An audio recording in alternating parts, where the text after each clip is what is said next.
एक व्यक्ति ससुराल जा रहा था, उसकी नई नई शादी हुई थी। अच्छा बढ़िया कपड़ा पहन के, कुर्ता पहन के वो अपने ससुराल गया। पहली बार जा रहा था।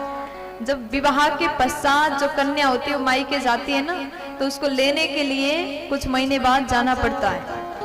तो व्यक्ति जैसे अपने पत्नी को लेने के लिए ससुराल जा रहा था, रास्ते में उसका दोस्त मिला और उसने कहा कि कहाँ जा रहे हो? तो वो कहता है कि ससुराल जा रहा हूँ। अरे जा तो रहा हूँ लेकिन अकेला हो रहा हूँ, तुम भी मेरे साथ अगर चलोगे तो अच्छा लगता। लेकिन दोस्त बोला अपने ससुराल ले जाने का ये भी कोई ढंग है?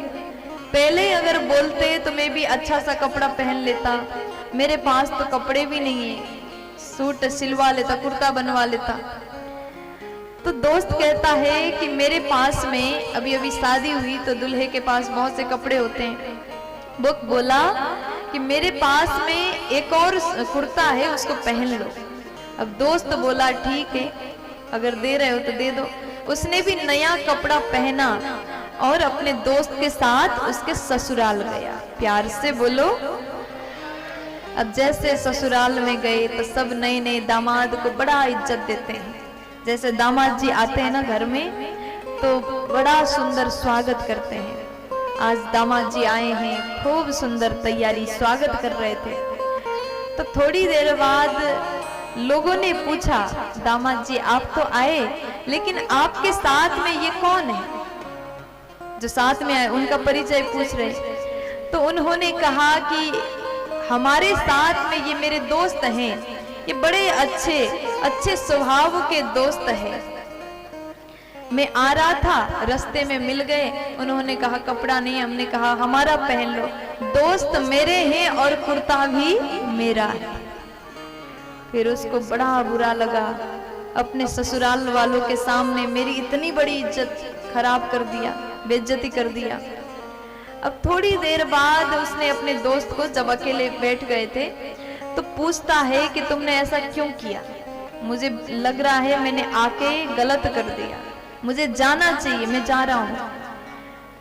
तो दोस्त कहता है कि मैंने क्या गलत बोला? कुर्ता मेरा ही तो है। वो लोग मेरा परिचय पूछ रहे थे, कुर्ते का नहीं, इसलिए बस मेरे बारे में बताना है। अब ठीक है, कुर्ता के बारे में मत बताना, कुर्ता मेरा है। अब दूसरे लोग मिलने आए, दामाद से मिलने दूसरे लोग आए आस पड़ोस के। तो लोगों ने पूछा कि दामाद जी आपसे मिलकर के बड़ा अच्छा लगा, और ये आपके साथ में कौन है?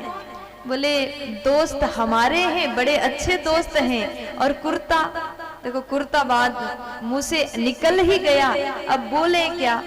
अगर कह दूं कि मेरा है तो ये दोस्त नाराज हो जाएगा। दोस्त मेरे हैं और कुर्ता इनका अपना है। अब फिर बड़ा बुरा लगा। अब थोड़ी देर बाद दोस्त ने कहा कि अरे मैंने तो बहुत गलत किया तुम्हारे साथ आकर के, अब मैं 1 मिनट नहीं रुकूंगा, मैं जा रहा हूं। कुर्ता के बारे में क्यों कहना, चर्चा ही क्यों करना? लोग मेरे लिए पूछ रहे हैं ना, कुर्ता को तो कोई नहीं पूछ रहे हैं। अब उसने कहा ठीक है, अब गलती हो गई, माफ कर दो, आगे से नहीं बोलूंगा। अब दूसरों के घर में, फिर पड़ोसी के घर में गए, भोजन करने के लिए निमंत्रण आया, और लोगों ने पूछा दामाद जी आपके साथ ये कौन है? तो दामाद जी बोले कि मेरे साथ में मेरे बड़े अच्छे पास के मित्र हैं, बहुत साथ देते हैं, लेकिन कुर्ता के बारे में कुछ कहना नहीं चाहता, कुर्ता की चर्चा नहीं करूंगा। अब फिर दोस्त को बड़ा बुरा लगा। कहने का मतलब है आप चाहे कितना भी बनावटी बोलने की कोशिश करो, लेकिन भीतर जो होता है ना वो बाहर प्रकट हो ही जाता है। आप कितना भी कोशिश करो, हमारे अंदर बुराई है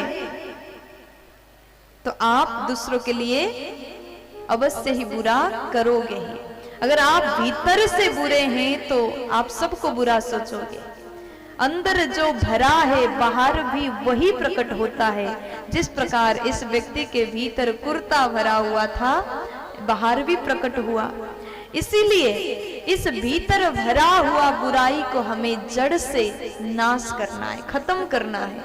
और वो केवल सत्संग के माध्यम से ही हो सकता है। प्यार से बोल दो ना, मस्ती में बोलो ना जी, दोनों हाथ उठा के बोल दीजिए ना।